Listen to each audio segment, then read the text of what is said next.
സർവശക്തനായ ദൈവം എല്ലാ പ്രിയമുള്ളവരും അനുഗ്രഹിക്കട്ടെ.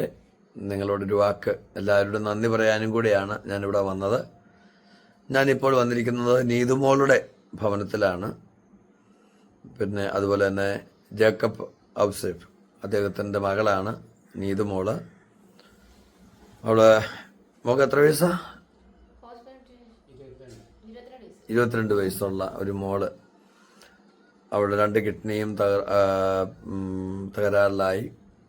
അവള് ഡയാലിസിസ് ചെയ്തുകൊണ്ടിരിക്കുകയായിരുന്നു.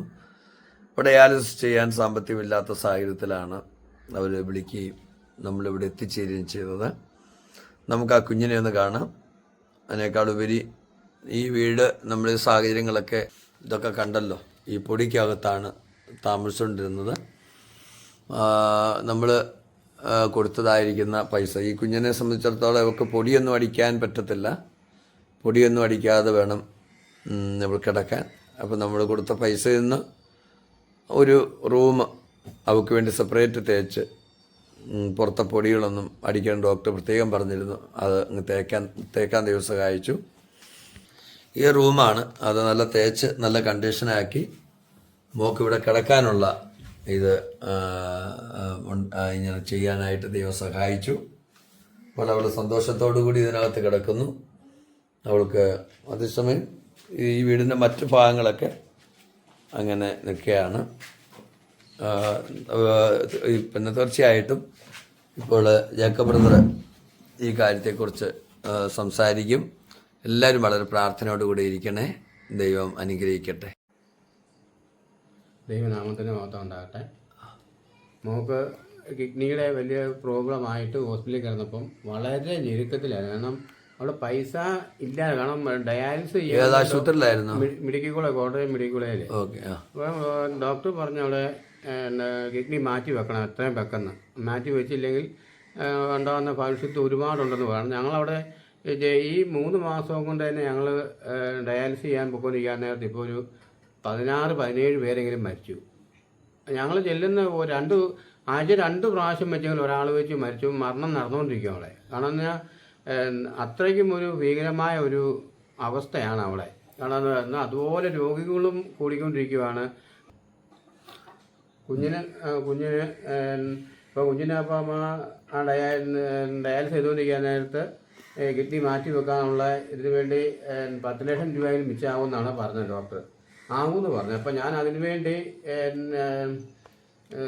എന്ന് പറഞ്ഞാൽ ഞാനൊരു കൂലിപ്പണിക്കാരനാണ്. എനിക്കിപ്പം അതിനുള്ള വരുമാനമോ കാരണം ഇതൊരു കണ്ടമാണ് ഈ വിതയ്ക്കുന്നത്. അവിടെ ഒരു 5 സെൻറ്റ് സ്ഥലമുണ്ട്, 4.5 സെൻറ്റ് സ്ഥലം. അവിടെ ഒരു വീട് വെച്ചാൽ താമസിക്കുന്നത്. വേറെ ഒരു വഴിയുമില്ല. ഞാൻ വളരെ വിഷമിച്ച് അങ്ങനെ ഇരിക്കുമായിരുന്നു. അപ്പം എന്നാ ചെയ്യേണ്ടതാണ്. അപ്പം ഞങ്ങളുടെ സഭയിലുണ്ട്, സഭയിലുള്ളവരും ഞങ്ങളെപ്പോലെ തന്നെ കേട്ടോ. അവരും പാവങ്ങൾ, അവർക്കും ഒന്നുമില്ല. അപ്പം ഞങ്ങൾ വിഷമിച്ച് ഇങ്ങനെ ഇരിക്കുമ്പോഴത്തേക്കും ദൈവം, കാരണം ഞങ്ങൾ പ്രാർത്ഥന സഭയിൽ നിന്നും എല്ലാം ഉണ്ടായിരുന്നു. സഭയിലെല്ലാം പ്രാർത്ഥിച്ച് കഴിഞ്ഞപ്പോഴത്തേക്കും ദൈവം അവിടെ നിന്ന് പള്ളിക്കുന്ന് എന്ന വലിയ ദൈവത്തിൻ്റെ ദാസനെ ഞങ്ങൾക്ക് മുമ്പിലേക്ക് അയച്ചു. അത് വലിയൊരു വഴിത്തിരിവായിരുന്നു കേട്ടോ. അവിടെ അനേകർക്ക് ഞങ്ങളുടെ ഫോട്ടോ എടുത്തുകൊണ്ട് പോയി അനേകർ ഞങ്ങളെ സഹായിച്ചു. അവരെല്ലാം ദൈവം അനുഗ്രഹിക്കും. ആ ഭവനത്തെയും കുഞ്ഞുങ്ങളെയും കുടുംബത്തെ എല്ലാം ദൈവം അനുഗ്രഹിക്കും. അതിനുവേണ്ടി ഞങ്ങളെപ്പോഴും പ്രാർത്ഥനയെല്ലാം ഞങ്ങൾ ഓർക്കുന്നുണ്ട്. എല്ലാ ദിവസവും ഞങ്ങൾ പ്രാർത്ഥിക്കുന്നുമുണ്ട്. ഞങ്ങളെ സഹായിച്ചവരെല്ലാം ദൈവം, സർവശക്തനായ ദൈവം അനുഗ്രഹിക്കും. ഓക്കെ. നല്ല ഒരു തുക എല്ലാ മാസവും മരുന്നും ഡയാലിസിസും ആയിട്ട് വേണം. പിന്നെ ഇവിടുന്ന് വണ്ടി വിളിച്ചല്ലേ പോന്നേ? വണ്ടി വിളിച്ചല്ലേ പോന്നേ? അപ്പം അങ്ങനെയൊക്കെ സാഹചര്യങ്ങളൊക്കെ വരുമ്പോൾ നല്ലൊരു തുക അവർക്ക് വേണമായിരുന്നു. മാത്രമല്ല ഈ മോള് 2 മാസം ആശുപത്രിയിൽ ഫുള്ള് 3 മാസം ആശുപത്രി തന്നെയായിരുന്നു അല്ലേ? കാരണം വൈകിട്ട് ഡയാലിസിസ് ചെയ്ത് കൊണ്ടുവരും. ഇൻഫെക്ഷൻ ആകുമ്പം എടുത്തുകൊണ്ട് പിന്നെ വൈകിട്ട് ഞങ്ങൾ 1 മണി 2 മണിയാകുമ്പം പിന്നെയും പോകും. ചെന്ന് കഴിയുമ്പം പിന്നെ ഒരു 3-4 ദിവസം അഡ്മിറ്റ് ആക്കും അവിടെ. കാരണം അന്നാണ് തൊണ്ടയിലായിരുന്നു സൂചി കിടന്നത്. അപ്പോൾ സൂചി തൊണ്ടയിൽ കിടന്നുകൊണ്ട് വെള്ളം ഇറക്കാനോ ഒന്നും മേലാത്ത വലിയൊരു ആ സമയത്തൊക്കെ ഒത്തിരി പ്രയാസങ്ങളായില്ലേ? കാരണം പിന്നെ ജേക്കബ് ബ്രദർ ജോലിക്ക് പോകുന്നതിന്റെ വരുമാനമല്ല ഉള്ളൂ ഉണ്ടായിരുന്നു. എനിക്ക് പിന്നെ ജോലിക്കും പോകാനും പറ്റാൻ വന്നു. കാരണം വേറെ ആരും ഇല്ലാതെ, നിൽക്കാനും ഇല്ലാതെ, ഓടാനും ഇല്ലാതെ ഒന്നും. അങ്ങനെ സാഹചര്യം വന്നപ്പം തീർച്ചയായിട്ടും പൈസക്ക് ബുദ്ധിമുട്ടായി അല്ലേ? ഒരുപാട് ബുദ്ധിമുട്ട്. ഒരുപാട് പറഞ്ഞാൽ ഞാൻ പോലും കരഞ്ഞു പോയിട്ടുണ്ട്. എന്നാ ചെയ്യണമെന്ന് അറിയാതെ ഒരുപാട് ഞങ്ങൾ ബാധിച്ചു പോയി. ഞാൻ ഇനി മുന്നോട്ട് എന്നാ ചെയ്യണമെന്ന് അറിയാതെ.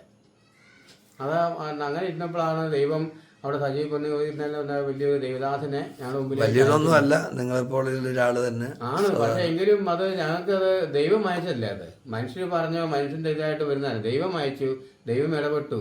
അവിടെ നിന്നും കാരണം അവിടെ ഞങ്ങൾ ഒരുപാട് പേരുടെയും സഭയുടെ എല്ലാം പ്രാർത്ഥന ഉണ്ടായിരുന്നു.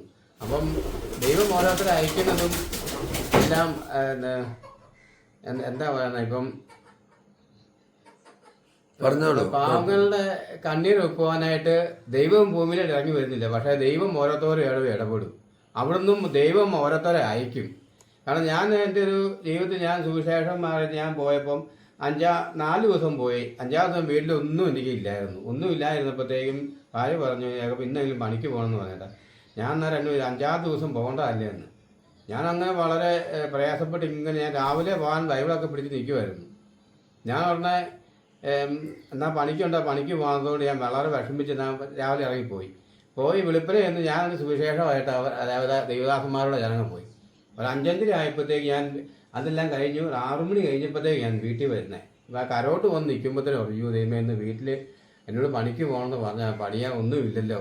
ഇനി വീട്ടിൽ കുഞ്ഞുങ്ങളും വല്ലതും കഴിഞ്ഞു. ഇപ്പം 3 കുഞ്ഞുങ്ങളുണ്ട്. അവർ പട്ടിണിയാണ്, ഒന്നുമില്ലായിരുന്നു. ഞാൻ അങ്ങനെ വളരെ പ്രയാസപ്പെട്ട് വീട്ടിലോട് കയറി വേണം. സത്യമായിട്ട് എനിക്ക് വലിയൊരു ഭയവും ഒരു സങ്കടവും. വീട്ടിൽ വല്ലതും കാണുമോ, അല്ലെ ഭാര്യ എന്നാ പറയും എന്നൊക്കെ ചിന്തിച്ച് ഞാൻ വളരെ പ്രയാസപ്പെട്ട് തല താഴ്ത്തി ഞാൻ വരുവാന്. എന്നാ വന്നാൽ എന്നെ വഴക്ക് പറഞ്ഞാൽ കേട്ടോളാന്ന് ഓർത്തുകൊണ്ട് ഞാൻ കയറി വരാനത്ത് എൻ്റെ ഭാര്യ സന്തോഷത്തോടെ ഓടി വന്ന് പറഞ്ഞു, അയ്യോ എപ്പോഴാണ് വന്നേ, വാങ്ങ ചോറുണ്ടാന്ന് പറഞ്ഞു. ഞാൻ ഓർത്ത് എന്നെ ചിലപ്പം വഴക്ക് പറയാൻ വേണ്ടി ആയിരിക്കും. സത്യമായിട്ടും അതല്ലാണ് കേട്ടോ. അപ്പം ഞാൻ നാളൊരു വചനം വരട്ടെ. കാരണം ഏലിയാവിനെ കാക്കയെ കൊണ്ട് പോഷിച്ചതുപോലെ ഞാൻ നാളെ സുവിശേഷത്തിന് പോയപ്പോൾ ഒരു സഹോദരി 10 കിലോയുടെ ഒരു അരി പാക്കറ്റും കറി വെക്കാനായിട്ട് 2 സിമ്മിക്കൂടെ നിറച്ചും 500 രൂപയും എൻ്റെ ഭാര്യക്കുള്ളുണ്ട്. കർത്താവ് അത്ര വിശ്വസ്തനാണ്, ഞാൻ വിശ്വസിക്കുന്നുണ്ട്. അന്ന് പറഞ്ഞ പോലെയാണ് കർത്താവ് ഏലിയാവിന് കാക്കയെ പോലത്തെ തജിപ്പണിക്കുന്നത് പോലെയുള്ള വലിയൊരു മനുഷ്യനെ ദൈവം ഒരുപാട് പേര് നമ്മളെ സഹായിച്ചുകൊണ്ടാണ്. ഒരുപാട് പേര് സഹായിച്ചു. നമ്മൾ ഒരിക്കൽ പോലും ജീവിതത്തിൽ കണ്ടിട്ടില്ലാത്ത ആളുകളും കേട്ടിട്ടില്ലാത്ത ആളുകളും ലോകത്തിന് വിധമായ ഭാഗങ്ങളിൽ അവർ അധ്വാനിച്ച് കഷ്ടപ്പെട്ട പൈസയിൽ നിന്ന് ദൈവത്തോടുള്ള സ്നേഹം നിമിത്തം അവർ തന്നതാ. പൈസ ഉണ്ടായിട്ടല്ല. എനിക്കിപ്പോൾ അമേരിക്കയിലാണേലും മറ്റു രാജ്യങ്ങളിലുള്ള ഒരുപാട് പേരെ അറിയാം. അവർ പൈസ ഉണ്ടായിട്ട് അയക്കുന്നതല്ല. പലർക്കും ജോലി പോലും ഇല്ല ഗൾഫിലും ഒക്കെ. എന്നാലും അവർ എങ്ങനെയെങ്കിലുമൊക്കെ പൈസ അയക്കുന്നുണ്ട്. ഇപ്പം നമുക്ക് അവർ പ്രിയമുള്ളവരെ സ്റ്റേറ്റ്മെൻറ്റ് നമുക്ക് തന്നു. ബാങ്കിൽ നിന്ന് സ്റ്റേറ്റ്മെൻറ്റ് എടുത്തായിരുന്നു. നമുക്ക് 9,63,674 രൂപ 82 പൈസയാണ് ദൈവം ഇവർക്ക് നൽകിയത്. പക്ഷേ എങ്കിലും ആ പൈസ ഇല്ല. കാരണം അത്രയും പൈസ ആണെങ്കിൽ പോലും ഏകദേശം പകുതി പൈസ തന്നെ ഇപ്പോൾ ചിലവായി. കാരണം ആ വീടിൻ്റെ റൂമിൻ്റെ കാര്യങ്ങൾ ശരിയാക്കാനും മോളുടെ ഓപ്പറേഷന് ഈ കാര്യങ്ങളിലൊക്കെ ഒരുപാടുണ്ടായിരുന്നു. അപ്പോൾ അങ്ങനെ ഒത്തിരി പൈസ ചിലവായി. ഇപ്പോൾ 2 മാസമായി നമ്മൾ വീഡിയോ എടുത്തിട്ട്. ഇപ്പോൾ 2 മാസം കൊണ്ട് തന്നെ ഏകദേശം ഈ പകുതി പൈസയോളം ഇപ്പം ചിലവായി കഴിഞ്ഞു. നമ്മൾ വിഷമിക്കണ്ട. നമ്മുടെ കിഡ്നി മാറ്റിവെക്കുന്ന സാഹചര്യങ്ങൾ വരുമ്പം നമുക്ക് മോൾ വിഷമിക്കേണ്ട. ദൈവം ഇനിയും വഴികൾ തുറക്കും കേട്ടോ. മോൾക്ക് എന്തെങ്കിലും പറയാനുണ്ടോ? എനിക്ക് വേണ്ടി പ്രാർത്ഥിച്ചതും എനിക്ക് വേണ്ടി എനിക്ക് സഹായിച്ചവർക്കും നന്ദി പറയും. എനിക്ക് എല്ലാവരും പ്രാർത്ഥിക്കണം. എല്ലാവർക്കും വേണ്ടി ഞാനും പ്രാർത്ഥിക്കുന്നു. ഓക്കെ, മോളെ കർത്താവ് അനുഗ്രഹിക്കട്ടെ, ദൈവം അനുഗ്രഹിക്കട്ടെ കേട്ടോ. കർത്താവ് അനുഗ്രഹിക്കട്ടെ, ദൈവം അനുഗ്രഹിക്കട്ടെ. ഓക്കെ, മോള് ഒന്നും വിഷമിക്കണ്ട. നമ്മുടെ ദൈവം സർവശക്തനാണ്, സൗഖ്യം തരാൻ ശക്തനാണ്. മോളൊന്നുകൊണ്ടും വിഷമിക്കണ്ട കേട്ടോ. സർവശക്തനായ ദൈവം മോളെ അനുഗ്രഹിക്കും, പപ്പയെ അനുഗ്രഹിക്കും, സഹോദരങ്ങളെ അനുഗ്രഹിക്കും, മമ്മിയെ അനുഗ്രഹിക്കും, എല്ലാവരും ദൈവം അനുഗ്രഹിക്കും കേട്ടോ. ഒരിക്കൽ കൂടെ എല്ലാ പ്രിയമുള്ളവരെ പ്രത്യേകമായിട്ട് ഇത്രയും പൈസ പ്രിയമുള്ളവർക്ക് അയച്ചു കൊടുത്തതിൽ നന്ദിയുണ്ട്. നമ്മൾ ഇത്രയും പൈസ നമ്മൾ കൊടുത്തില്ലായിരുന്നെങ്കിൽ അവരുടെ സ്ഥിതിയെക്കുറിച്ച് നമുക്ക് ചിന്തിക്കാൻ കഴിയുമായിരുന്നില്ല. ആ പ്രിയമുള്ളവരെന്നോട് ആ കാര്യത്തെക്കുറിച്ച് പറഞ്ഞു. സാഹചര്യം ഒരുങ്ങിയില്ലായിരുന്നെങ്കിൽ എന്ത് ചെയ്യുമായിരുന്നു എന്നൊരു വളരെ വേദനയോടെ സംസാരിച്ചു. പക്ഷെ ദൈവം വിശ്വസ്തനും കർത്താവ് കരുതലുള്ളവനും തൻ്റെ മക്കളെ സ്നേഹിക്കുകയും കരയുന്ന കാക്കക്കുഞ്ഞിന് ആഹാരം നൽകുകയും ചെയ്യുന്ന നമ്മുടെ ദൈവം നമ്മൾ ഒരിക്കലും മറക്കത്തില്ല കേട്ടോ. ഏലിയാവിനെ കിരീടത്തെ തൊട്ട് സംരക്ഷിച്ചതുപോലെ ദൈവം തക്ക സമയത്ത് നമുക്ക് വേണ്ടി ചില പ്രിയമുള്ളവരെ അയക്കും. അതുകൊണ്ടൊന്നും വിഷമിക്കേണ്ട, പ്രയാസപ്പെടേണ്ട. ദൈവം ഒത്തിരി അനുഗ്രഹിക്കട്ടെ. Praise the Lord.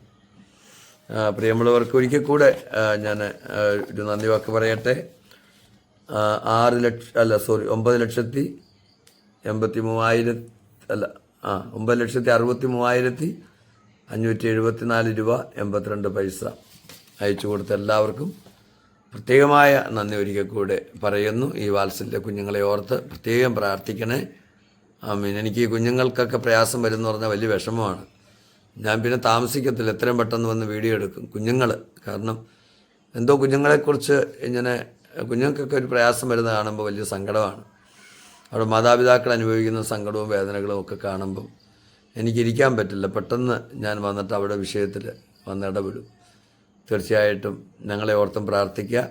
ഇനി ഞാൻ ഈ യാത്രയിൽ തന്നെ ഈ രാത്രി തന്നെ എനിക്ക് ചിലയിടങ്ങളിൽ വീഡിയോ എടുക്കാനായിട്ട് പോകാനുണ്ട്. ഓക്കെ, ദൈവം അനുഗ്രഹിക്കട്ടെ. Praise the Lord.